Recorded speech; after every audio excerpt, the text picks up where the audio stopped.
So oftentimes when people are looking at really around letting someone go, right? Or if something's not working out with someone, they're really asking the question, well, is this an issue with the person?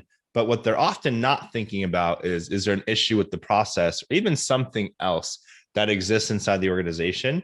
That's the issue for why someone's actually not working out, right?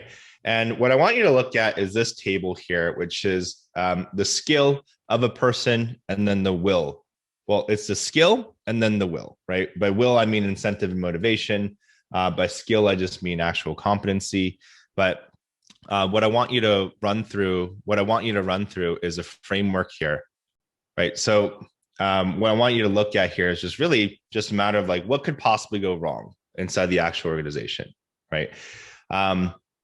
And when we look at an issue with the skill of an organization, like what could that actually mean here?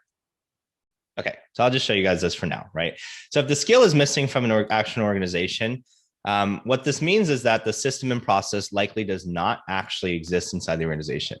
So when you have someone on your team and things are not necessarily working out, then the first thing to ask yourself is, well, do we actually have a process for this?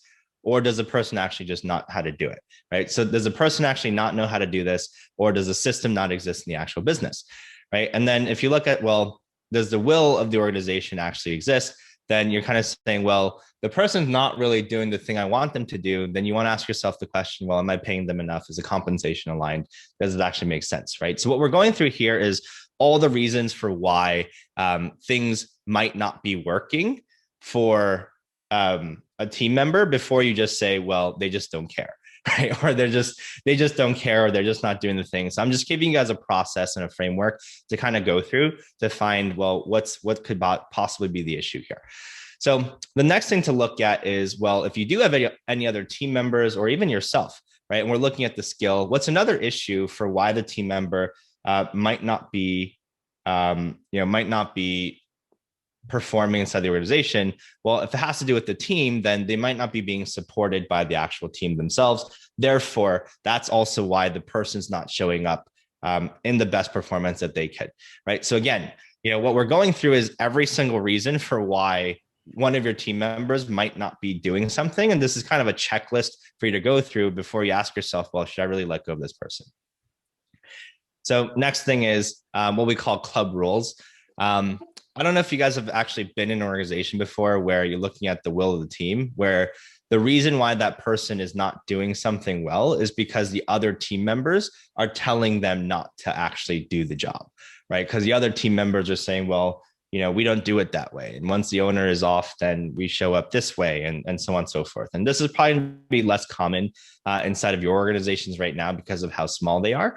But I'm sure you guys have been in organizations before where, once the boss leaves, then everyone kind of does their own thing, and it just doesn't work out, right? And whatever that looks like. So, finally, then you want to ask yourself, well, did I actually train this person to do the thing that I want them to do, right? And you'd be amazed at how many people are ready to fire their person that they have in their world, but they've never actually trained them on how to actually do the thing that they want them to do. And then the other thing is, well, did I actually train this individual on the skill set of what I have here? And then finally, when you have the will of the individual, then what's the reason why this isn't working out? And oftentimes this is not the case, but a lot of entrepreneurs start here, which is I don't care, right? The person just saying I don't care.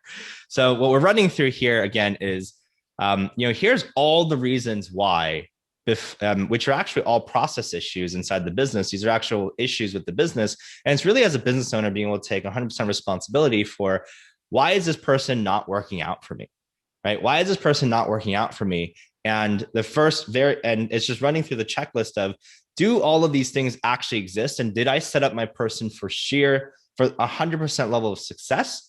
Or am I just going to fire this person right away? Right. And the reason why I go through this with every business owner that I've ever worked with is because if you keep firing someone because you don't go through this checklist, then what would you imagine is going to happen inside the organization, right? Then you're always going to have a revolving door of people just going in and out of the organization because every single person really just never had a chance to succeed. right?